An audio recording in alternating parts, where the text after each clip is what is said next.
ہمارا دین ہمیں حیا کا درس دیتا ہے، حیا کا سبق دیتا ہے اور ہمیں پردے کی ترغیب کرتا ہے، اور اس کے احکام عرب کے شعراء کے قصائد سے ہم نے اخذ نہیں کیے ہیں، پردے کے احکام ہم نے قرآن سے اخذ کیے ہیں۔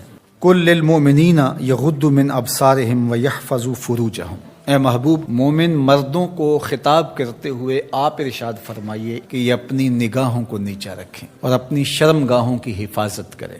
اللہ کے محبوب نے ارشاد فرمایا کہ جو اپنے دو جبڑوں کے درمیان یعنی زبان اور دو ٹانگوں کے درمیان پارسائی کی جگہ ان دو چیزوں کی مجھے ضمانت دے دے، میں محمد انہیں جنت کی ضمانت دیتا ہوں صلی اللہ علیہ وآلہ وسلم۔ تو فرمایا کہ یہ ان کے لیے بہت ستھرا ہے، بے شک اللہ کو ان کے کاموں کی خبر ہے، تم کبھی بھی اس سے مخفی نہیں رہ سکتے، تمہارا کوئی عمل اس سے پوشیدہ نہیں رہ سکتا۔ یہ حکم مردوں کے لیے تھا کہ نگاہوں کو نیچا رکھیں اور اپنی پارسائی کی حفاظت کریں، یہ ان کی ستھرائی کا ذریعہ ہے، ان کے باطن کی پاکیزگی کا سامان ہے۔ جب نظر پاک ہو جاتی ہے تو پھر دل پاک ہو جاتا ہے۔ 40 دن تک جو شخص اپنی نگاہ کو مکمل پاک کر لے تو اس کو نماز کا حظ آنا شروع ہو جاتا ہے، اس کا سرور آنا شروع ہو جاتا ہے، اس کی کیفیت آنی نہیں۔ 40 دن بڑے نہیں ہوتے، یہ مشق کر کے دیکھنی چاہیے۔ تو اس لیے جب نظر پاک ہوتی ہے تو عبادات میں حظ، لطف اور سرور ملتا ہے۔ نظر پاک ہوتی ہے تو پھر خیال بھی پاکیزہ ہوتے ہیں، نظر پاک ہوتی ہے تو پھر سوچیں بھی مثبت آتی۔ وَقُلْ لِلْمُؤْمِنَاتِ، اور اے حبیب اہل ایمان عورتوں سے فرمائیے، انہیں حکم دیجیے، یغضضن من ابصارہن، کہ وہ بھی اپنی نظروں کو نیچے رکھیں، اپنی نظروں کی حفاظت کریں۔ مرد تو اپنی نظر کی حفاظت کرے، اور اس کے لیے ایک طرح سے آسان بھی ہے کہ عورت پردہ کرتی ہے تو جو عورت نہیں پردہ کرتی وہاں اس کو کنٹرول کرنا پڑے گا، لیکن مرد کے چہرے پہ پردہ تو نہیں ہوتا، تو عورت تو پھر اپنی نظر کو زیادہ محفوظ رکھنا پڑے گا۔ حضرت ام سلمہ رضی اللہ تعالی عنہا فرماتی ہیں کہ حضرت میمونہ رضی اللہ تعالی عنہا زوجہ رسول موجود تھی میرے ساتھ، یہ دونوں ازواج موجود تھیں کہ حضرت عبداللہ ابن ام مکتوم تشریف لائے، اور یہ نابینا تھے، تو انہوں نے پردے کا اہتمام نہیں کیا، تو حضور نے ارشاد فرمایا کہ تم نے پردہ کیوں نہیں کیا، پردہ کرو۔ تو انہوں نے آگے سے کہا حضور یہ تو نابینا ہیں، فرمایا تم نابینا تو نہیں ہو۔ وَيَحْفَظْنَ فُرُوجَهُنَّ، اور اپنی پارسائی کی حفاظت کریں، اپنی آبرو کا پہرا دیں۔ عورت کے لیے بہترین عمل اور بہترین وظیفہ اور بہترین عبادت اپنی آبرو کو بچانا اور آبرو کی حفاظت کرنا ہے۔ وَلَا يُبْدِينَ زِينَتَهُنَّ، اور اپنی زینت کو ظاہر نہ کریں، إِلَّا لِبُعُولَتِهِنَّ، مگر اپنے شوہروں کے لیے۔ یہاں تک ارشاد فرمایا، یہ حدیث رسول ہو تو شاید کوئی جدید مفکر کہہ دے کہ یہ ضعیف ہے، یہ قرآن ہے، سنیے ذرا۔ وَلَا يَضْرِبْنَ بِأَرْجُلِهِنَّ لِيُعْلَمَ مَا يُخْفِينَ مِنْ زِينَتِهِنَّ، عورت اپنے گھر کی چار دیواری میں اتنے زور سے قدم نہ رکھے کہ اس کے پاؤں میں پڑی ہوئی پازیب کی آواز گلی میں گزرتے ہوئے غیر مرد کے کانوں تک پہنچے۔ یہ قرآن ہے، حالانکہ گلی سے گزرتے ہوئے مرد کو کیا پتا کہ جس کے پاؤں میں پڑے ہوئے پازیب کی چھنکار کی آواز باہر آ رہی ہے وہ بوڑھی خاتون ہے یا 7 سال کی بچی ہے، اسے تو نہیں پتا، اور اس کو بھی نہیں پتا کہ باہر کوئی گزر رہا ہے یا گلی خالی ہے یا کوئی بوڑھا گزر رہا ہے یا کوئی بچے گزر رہے ہیں، لیکن اسے یہاں تک حکم دیا کہ تیرے پاؤں میں پڑی ہوئی پازیب کی چھنکار، تیرے پاؤں میں پڑے ہوئے جوتوں کی آواز بھی ایسی نہیں ہونی چاہیے کہ غیر مرد تک وہ پہنچ کر کے اس کو متوجہ کر دے۔ کوئی تیری طرف متوجہ کیوں ہو؟ اس لیے کہ تو شہزادی ہے اسلام کی، تو بیٹی ہے فاطمہ کی، تو بیٹی ہے عائشہ کی، تو مغرب کی ٹینوں نہیں ہے، تو مشرق کی بیٹی ہے۔ یہ پردہ تیرے لیے بوجھ نہیں ہے، یہ پردہ تیری آبرو کا پہرا ہے، تیرے برقعے کی ایک ایک سلوٹ تیرے حیا کا تیور ہے۔ جب تو سمٹتی ہے تو معاشرہ پھیلتا ہے، اور جب تو گھر سنبھالتی ہے تو معاشرہ بہر و بر سنبھال لیتا ہے۔ اس لیے اس بیٹی کو حکم دیا گیا کہ وہ اپنی آبرو کا پہرا دے۔ حضرت سیدہ فاطمہ الزہرا رضی اللہ تعالی عنہا سے پوچھا گیا بہترین پردہ کون سا ہے، تو آپ نے فرمایا کہ بہترین پردہ یہ ہے کہ عورت کو غیر مرد نہ دیکھے اور غیر مرد کو عورت نہ دیکھے، یہ بہترین پردہ ہے۔ کچھ لوگ سمجھتے ہیں کہ یہ بے پردگی یہ ترقی ہے، یہ ماڈرنزم ہے، ایسا نہیں ہے، یہ جہالت تھی۔ کعبۃ اللہ کا طواف برہنہ کیا جاتا تھا۔ تو برہنگی یہ جدت نہیں ہے، یہ قدامت ہے، یہ ترقی نہیں ہے، یہ جہالت ہے۔ اس سے اسلام نے نکالا ہے، اور پردے کی طرف اسلام انسانیت کو لے کر کے آیا ہے۔ کان رسول اللہ صلی اللہ علیہ وآلہ وسلم اشد حیاء من اظراف خدرہا، کمواری لڑکی پردے میں لپٹی ہوئی جس طرح حیادار ہوتی ہے، حضور اس سے بھی زیادہ حیادار تھے۔ تو یہ ہمارا دین ہے، لیکن مغرب اور لادینی قوتیں جانتی ہیں کہ پردہ اسلام کا شعار ہے، اور انہوں نے پہلے اس کو کمزور اس طرح کیا، جس طرح ایک رواج کسی نے کہا، بعض بڑے بڑے چینلز کے اوپر بیٹھ کے نام نہاد مفکرین کہتے ہیں یہ عرب کلچر تھا۔ عرب کلچر تو برہنگی تھا، عرب کلچر تو برہنہ طواف کرنے کا تھا، گھروں پہ جھنڈے بدکار خواتین کے چھتوں کے اوپر عرب میں لگتے تھے۔ تو یہ پردے کا تصور کلچر نہیں ہے، بلکہ یہ سنت زہرا سلام اللہ علیہا۔ اللہ کے محبوب نے فرمایا ہر دین کی کوئی الگ شناخت ہوتی ہے، الگ پہچان ہوتی ہے، ہر دین کا ایک الگ نشان ہوتا ہے۔ تو اسلام کی وہ خاص چیز، وہ خاص نشان، خاص پہچان پردہ ہے، حیا ہے، اور اگر حیا چلا جائے تو پھر دین بھی چلا جاتا ہے۔ ایک روایت میں فرمایا حیا اور ایمان دو آپس میں جڑی ہوئی چیزیں ہیں، ان میں سے ایک چلا جائے گا پیچھے پیچھے دوسری شے بھی چلی جائے گی۔ تو لادینی قوتیں اس بات کو جانتی ہیں کہ اگر حیا چھین لیں گے تو ایمان اس کے پیچھے پیچھے اس راستے سے جو حیا کے چھننے سے بنے گا، تو انہی قدموں پہ ایمان بھی رخصت ہوتا چلا جائے گا۔ تو لہٰذا ان کو یہ کہو کہ تم ترک ایمان کرو تو یہ تو کبھی راضی نہیں ہوں گے، تو اس لیے انہیں پردے کا ترک کروایا جائے، انہیں حیا کے جوہر سے محروم کیا جائے تاکہ یہ ایمان کے جوہر سے بھی محروم ہو جائیں۔ تو پھر انہوں نے کئی رنگ تراشے، کبھی کہا کہ نظر کا پردہ ہے، کبھی کہا کہ پردہ تو انسان کے دل میں ہوتا ہے۔ تو مجھے بتاؤ آج کا شخص جو شہوتوں سے لتھڑا ہوا ہے، جہاں شہوات کی گندی ہوائیں چل رہی ہیں، اس ماحول کے اندر اگر کوئی یہ بات کہے تو کتنی عجیب ہے، جس ماحول میں تقدس کی باد صبا چلتی تھی اور وہی اترتی تھی، اور جبریل کو وہی لے کر کے آتے صحابہ نے دیکھا تھا، اور قرآن اترتا تھا، اور قرآن پڑھانے والے سکھانے والے خود صاحب قرآن تھے، وہ صحابہ، ان کو جب پردے کا حکم دیا گیا اور ان کو نظریں نیچی رکھنے کا حکم دیا گیا تو میں اور آپ کون ہوتے ہیں؟ جب ابو بکر و عمر کو کہا گیا کہ نگاہوں کو نیچا رکھنا، جب عثمان و علی سے کہا گیا کہ نگاہوں کو نیچا رکھنا، جب سیدہ عائشہ، حضرت ام سلمہ، حضرت میمونہ، حضرت زینب، سیدہ فاطمہ تو زہرا سے کہا گیا کہ تم اپنے پردے کی حفاظت کرنا، تو مجھے بتائیے اس تقدس ماحول کے اندر بھی جب پردہ کرنے کے لیے مومنوں کی ماؤں کو حکم دیا گیا، اور ابو بکر و عمر، عثمان و علی، عشرہ مبشرہ جن کی جنت کی ضمانت بھی رسول اللہ نے دی ہے، تو جب ان کو بھی کہا گیا کہ نگاہوں کو نیچا رکھنا، تو میں اور آپ کس شمار میں ہیں؟ تو یہ ایک نفس کی کہانی ہے جو ہم گھر کے بیٹھ گئے، کہا کوئی بات نہیں جی، پردہ تو دل کا ہوتا ہے۔ بحالت مجبوری خواتین کو گھر سے نکلنا پڑتا ہے، لیکن اس میں بھی اس کو تاکید کی گئی کہ تیرا پردہ کسی صورت کے اندر بھی ختم نہیں ہونا چاہیے۔ میں خراج پیش کرنا چاہتا تھا یہاں ہماری ہمسائیگی کے اندر اس خاتون کو جس نے اللہ اکبر کا نعرہ لگا کر کے بتلایا کہ یہ امت ابھی بھانج نہیں ہوئی، اس امت میں آج بھی بیٹیاں موجود ہیں جو اپنی آبرو پر پہرا دے سکتی ہیں، اور یہ حالات بتاتے ہیں کہ یہ امت مرنے کے لیے نہیں، قیامت تک قائم رہنے کے لیے پیدا ہوئی ہے انشاءاللہ۔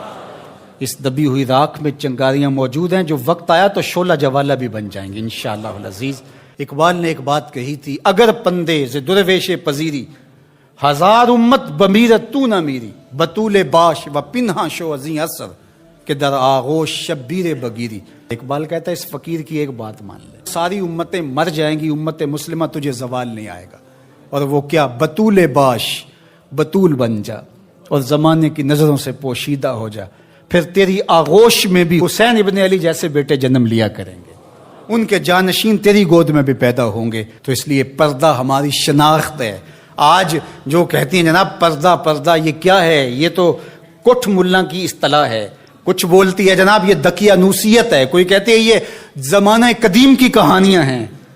جب قبر میں اتریں گے تو اس وقت مرد کے لیے 3 چادریں، عورت کے لیے اسلام نے پھر بھی 5 چادریں رکھی ہیں اس وقت، اس کا کفن بھی الگ رکھا ہے اس لیے کہ وہ پردے کی چیز ہے.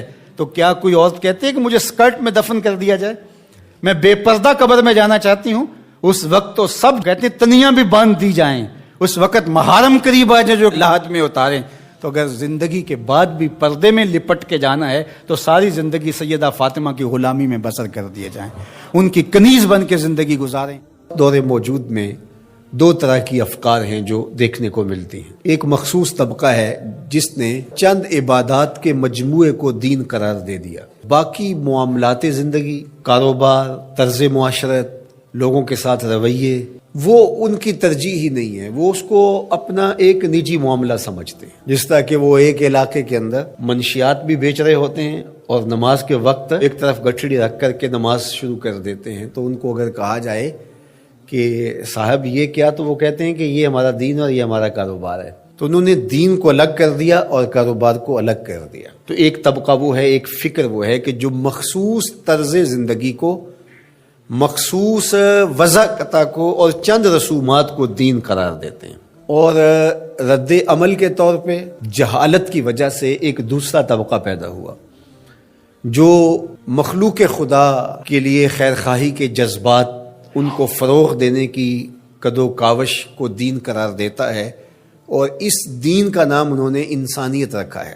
حتیٰ کہ وہ دین کے بنیادی ارکان کا نہ صرف مذاق اڑاتا ہے بلکہ اس کو بھی تبدیل کرنے کی آرزو رکھتا ہے. آئے دن آپ ایسے لوگوں کی طرف سے جو آرٹیکلز چھپتے ہیں, مضامین چھپتے ہیں مختلف رسائل میں, جرائد میں, اخبارات میں, اور مختلف ہمارے میڈیا کے اوپر جو ٹاکس ہوتی ہیں ان کے اوپر آپ دیکھتے ہیں کہ وہ حج کا کہہ رہے ہوتے ہیں کہ اتنا پیسہ حج پہ لگ رہا ہے, تو یہ پیسہ اگر غریبوں میں بانٹ دیا جائے تو کتنا بھلا ہو جائے غریبوں کا.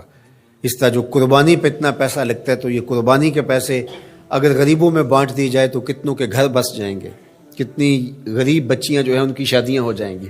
اس طرح نماز کے بارے میں وہ کہتے ہیں کہ نماز میں جتنا وقت لگتا ہے یہ ایک مشق ہے, تو یہی وقت انسانی خدمت کے لیے صرف کیا جائے تو یہ کتنا اچھا ہو. تو حتیٰ کہ وہ ایک نیا انسانیت کے نام سے دین لے آئے, اور اس میں وہ ان عبادات کو اور دین کی ان چیزوں کو انہوں نے خارج کر دیا. اور دوسری جانب کچھ لوگوں نے چند عبادات کو دین سمجھ لیا اور باقی جو چیزیں ہیں ان کو ترک کر دیا. قرآن مجید میں مذمت کی کہ فویل للمصلین الذین هم عن صلاتهم ساہون الذین هم یراؤون ویمنعون الماعون. ان نمازیوں کی مذمت کی گئی کہ جو سجدے پہ سجدہ تو کرتے ہیں, تکبیر اولیٰ بھی قضا نہیں ہونے دیتے, پہلی صف میں بھی کھڑے ہوتے ہیں, لیکن ان سے عاریتاً کوئی چیز مانگ لو تو نہیں دیتے.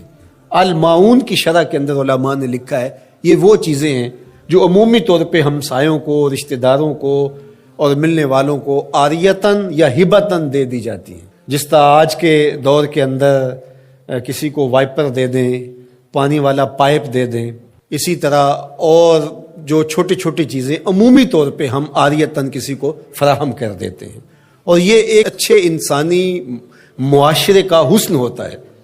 لیکن ان لوگوں کی مذمت کرتے ہوئے کہا گیا کہ ان کا رویہ دیکھیے, ان کا طرز زندگی دیکھیے کہ یہ جو عاریتاً چیزیں عمومی طور پہ لوگوں کو ہم دے دیتے ہیں جس سے کوئی فرق بھی نہیں پڑتا, لیکن یہ اس قدر بخیل الفطرت لوگ ہیں کہ اگر کوئی ان سے نمک مانگنے جائے, کوئی برف مانگنے جائے, کوئی ان سے پائپ مانگنے جائے, وائپر طلب کرنے جائے تو یہ نہیں دیں گے. اور دوسری جانب ان کا رویہ یہ بتایا کہ وہ تکبیر اولیٰ قضا نہیں ہونے دیں گے, وہ نماز کی پہلی صف میں آپ کو کھڑے نظر آئیں گے. تو اس لیے کہا کہ ان کے لیے خرابی ہے جو اپنی نمازوں کے فلسفے سے ہی آگاہ نہیں ہے. تو یہ ہے دوسرا رویہ. تو ایک وہ رویہ کہ انسانیت کو ایک مذہب قرار دے کر کے فرائض اور واجبات کی نفی کی جائے, حج کا مذاق اڑایا جائے, زکوٰۃ کا مذاق اڑایا جائے, نمازوں کو وقت کا ضیاع قرار دیا جائے, اس طرح قربانی کو ایک اسراف کے نام سے یاد کیا جائے. تو جو معتدل رویہ ہے اس کو اس آیت کریمہ میں بڑی خوبصورتی کے ساتھ یہ ساری چیزیں آیت بر کے اندر پرو دی گئی اور بتا دی گئی کہ یہ ایک مکمل نصاب زندگی ہے, یہ ایک فل پیکج ہے جو اسلام نے ہمیں دیا ہے, جو عبادات کے اندر, اعتقادات کے اندر, رویوں کے اندر, طرز زندگی کے اندر, انداز معاشرت کے اندر, سب میں کمال مرتبے پہ فائز المرام ہے. یہ سچے لوگ ہیں. اور فرمایا وَأُولَٰئِکَ هُمُ الْمُتَّقُونَ, اور تقوی کے نور سے مالا مال بھی یہی لوگ ہیں جن کے اعتقادات بھی خوبصورت, جن کے اعمال بھی خوبصورت, جن کے رویے بھی خوبصورت, اور جن کا طرز زندگی بھی خوبصورت ہے۔ نیکی یہ نہیں ہے کہ تم اپنے چہرے مشرق یا مغرب کی طرف کر لو، جس طرح کہ یہود اور نصارہ کرتے تھے، مخصوص رنگوں کے لباس پہن کر، مخصوص طرز کے پٹکے پہن کر اور مخصوص رسوم و رواج کے ساتھ الجھ کے رہ جانا، یہ دین نہیں ہے۔ لیس البر، یہ نیکی نہیں ہے، ان تولو، کہ تم پھیر لو، وجوہکم، اپنے چہروں کو، قبل المشرق والمغرب، مشرق اور مغرب کی طرف، ولکن البر من آمن باللہ، نیکی کیا ہے کہ کوئی اللہ پر ایمان لائے، اس کا دل اپنے رب کو مانے۔ تو نیکی کی حقیقت یہ ہے کہ آپ اپنے رب کے ہو جائیں۔ جب رب کے ہو جائیں گے تو پھر اس کے دیے ہوئے نظام کو آپ من و عن تسلیم کریں گے۔ اٹھنے بیٹھنے سے لے کر انداز معاشرت تک، امور سیاست سے لے کر طرز حیات تک، کاروبار سے لے کر نجی زندگی تک، آپ کی زندگی کا ایک گوشہ اپنے رب کے دیے ہوئے نظام کی مطابقت میں ہوگا۔ تو نیکی تو یہ ہے، نہ یہ ہے کہ تم مخصوص ایک طرز اختیار کر لو، مخصوص طرز کے رنگ پہن لو اور اس کو تم دین قرار دے دو۔ ظاہریت کا نام دین نہیں ہے، بلکہ تمہاری روحوں میں دین کی وہ قدریں اس طرح اتر گئی ہوں کہ تم سے جدا نہ ہونے پائیں۔ یہاں یہ بات بھی ذہن نشین رہے کہ جو ہمارے اعتقادات ہوتے ہیں ان کا ہمارے عمل پر، رویے پر، طرز زندگی پر ضرور اثر ہوتا ہے۔ عقیدہ ہمارے عمل کی بنیاد ہوتا ہے۔ تو اگر میرا یہ عقیدہ ہے کہ میں اللہ وحدہ لا شریک کو مانتا ہوں، تو پھر اس کا لازمی نتیجہ یہ ہے کہ غیر کا خوف میرے سینے سے نکل جائے گا۔ اسی طرح جب آخرت کا یقین میری روح کے اندر راسخ ہو جائے گا تو میری زندگی خود بخود مرتب ہو جائے گی، منظم ہو جائے گی، کیونکہ آخرت کا تصور کیا ہے کہ میں اللہ کے حضور جواب دہ ہوں اور ایک ایک عمل اس کے حضور پیش ہونا ہے اور وہاں اعمال کی جواب دہی ہے۔ ثم لتسألن یومئذ عن النعیم۔ تو پھر کس طرح میں بند کمرے کے اندر بھی جرم کر سکتا ہوں جب یہ عقیدہ میرے ساتھ جڑ گیا ہے؟ جب ہم اپنے عمل میں کمزور ہوتے ہیں تو ہمارے عقیدے کے اندر کچھ جھول ہوتی ہے، کمزوری ہوتی ہے، اس کمزوری کی وجہ سے عمل کمزور ہوتا ہے۔ تو عمل کی پختگی اور رسوخ عقیدے کی پختگی کا نتیجہ ہوتا ہے۔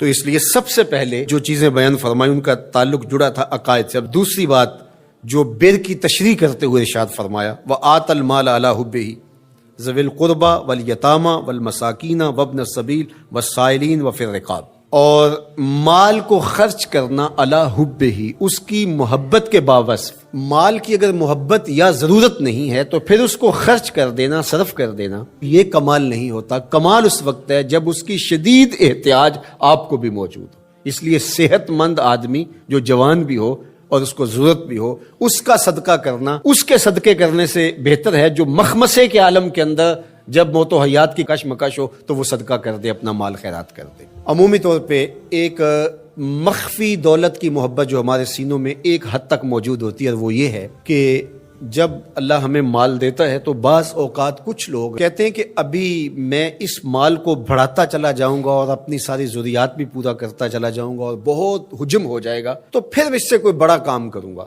وہ ایک ہدف لیتا ہے بڑے کام کا اور مال کو ضرورت کے باوجود خرچ نہیں کرتا، تو یہ ایک مخفی محبت ہے مال کی جو سینوں کے اندر چھپی ہوئی ہے۔ تو ہمارے دین نے ہمیں جو ترغیب دی ہے کہ جوں ضرورت پیش آئے تو جہاں جہاں ضرورت پیش آئے تمہیں اپنے مال سے خرچ کرنا ہوگا۔ حضور نبی رحمت صلی اللہ علیہ وآلہ وسلم نے ارشاد فرمایا کہ جو زکوٰۃ ہے، جو صدقہ واجبہ کے طور پہ ہم ادا کرتے ہیں، اس کے علاوہ بھی تمہارے اوپر مال خرچ کرنا ضروری اور لازم ہے، اور اس کے مصارف یہاں بیان فرما دیے۔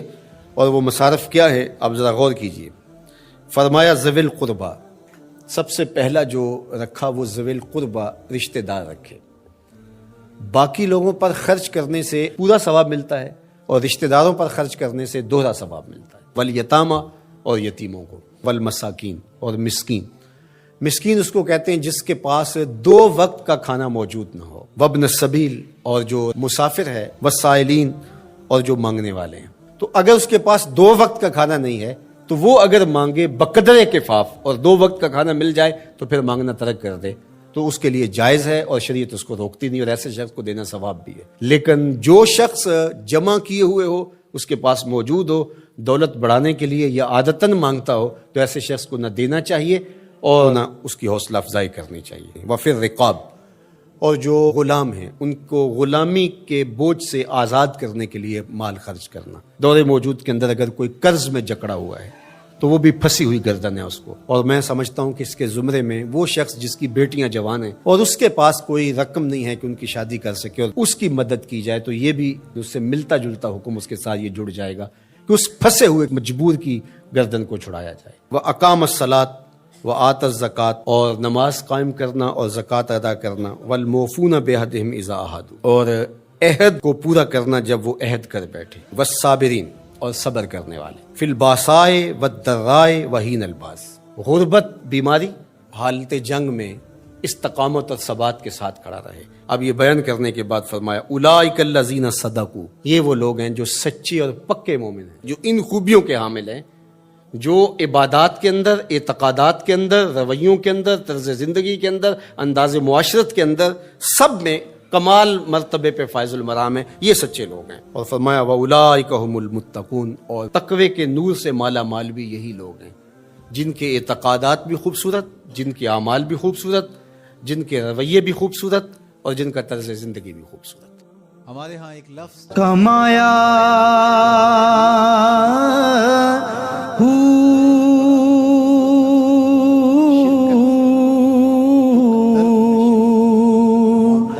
نام بھج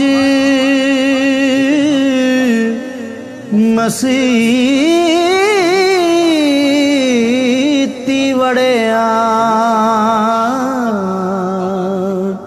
نا تسبا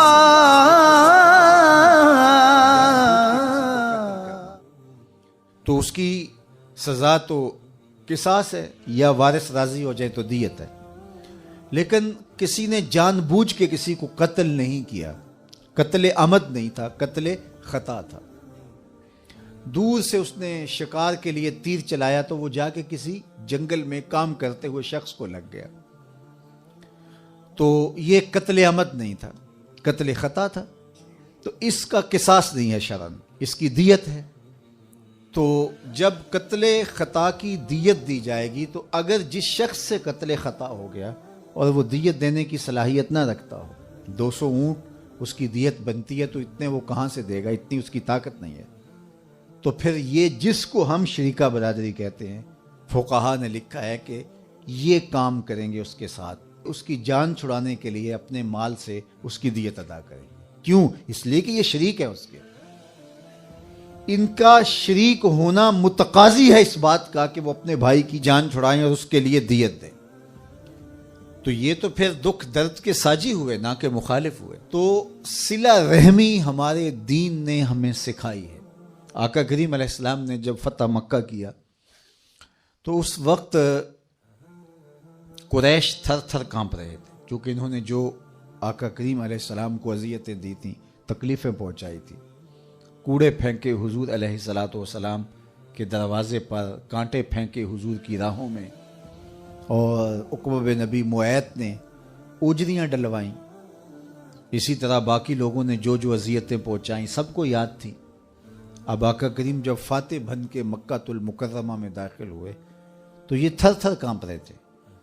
انہیں لگتا تھا کہ ہماری گردنیں کاٹ دی جائیں گی، اور اگر ہمیں بہت ہی چھوٹ ملی تو جان کی امان بھی پا چکے تو اتنا ضرور ہوگا کہ ہمیں شہر بدر کر دیا جائے گا، اور وہ اس کے لیے ذہنی طور پہ تیار تھے.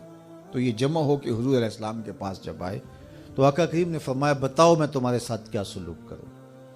تو انہوں نے رحم کی بھیک مانگتے ہوئے کہا کہ کریم باپ کے کریم بیٹے ہیں آپ، ہم آپ سے خیر کی توقع رکھتے. اور ان کے دل میں یہ تھا کہ ہمیں شہر بدر کر دیا جائے گا، چلو ہماری گردنیں کٹنے سے بچ جائے. تو آقا کریم علیہ السلام نے جو جواب دیا تو ان کی آنکھیں حیرت سے پٹی کی پٹی رہ گئی کہ آقا کریم نے فرمایا کہ آج میں تمہارے ساتھ وہی سلوک کروں گا جو میرے بھائی یوسف نے اپنے بھائیوں کے ساتھ کیا تھا. اور فرمایا اذهبوا انتم الطلقاء لا تثریب علیکم اليوم، جاؤ تم سب آزاد ہو، آج تم سے کسی قسم کا کوئی مواخذہ نہیں ہوگا. تو یہ حیرت زدہ ہو گئے کہ ہم نے تو کوئی دقیقہ فروگزاشت نہیں کیا تکلیف پہنچانے میں، ہم نے تو کوئی اذیت نہیں چھوڑی جو ان تک نہ پہنچائی ہو، لیکن آج ان کا یہ رویہ، تو رشتہ داروں کے ساتھ یہ سلوک جب آپ قابو پا لیتے ہو کسی کے اوپر تو پھر جو ہے وہ تکبر سے اچھل کے چلنے کی ضرورت نہیں ہوتی ہے، بلکہ معاف کرنے کی ضرورت ہوتی ہے۔ اور اللہ کے محبوب علیہ السلام نے 3 چیزیں قسم کر کے کی ہیں۔ حضرت ابو کبشہ الانماری رضی اللہ تعالیٰ عنہ سے یہ روایت مروی ہے، آقا کریم نے فرمایا کہ 3 چیزیں میں قسم کر کے کہتا ہوں، ان میں سے ایک، جب کوئی شخص کسی کو معاف کر دیتا ہے، حضور نے فرمایا میں قسم اٹھا کے کہتا ہوں کہ اس کی عزت میں کمی نہیں ہوتی۔ معاف کر دینے سے کوئی فرق نہیں پڑتا، فرمایا یہ چیز میں قسم کر کے کہتا ہوں۔ تو آقا کریم نے سب کو معاف کر دیا۔ کہ اے تن رب دا سچا حجرا،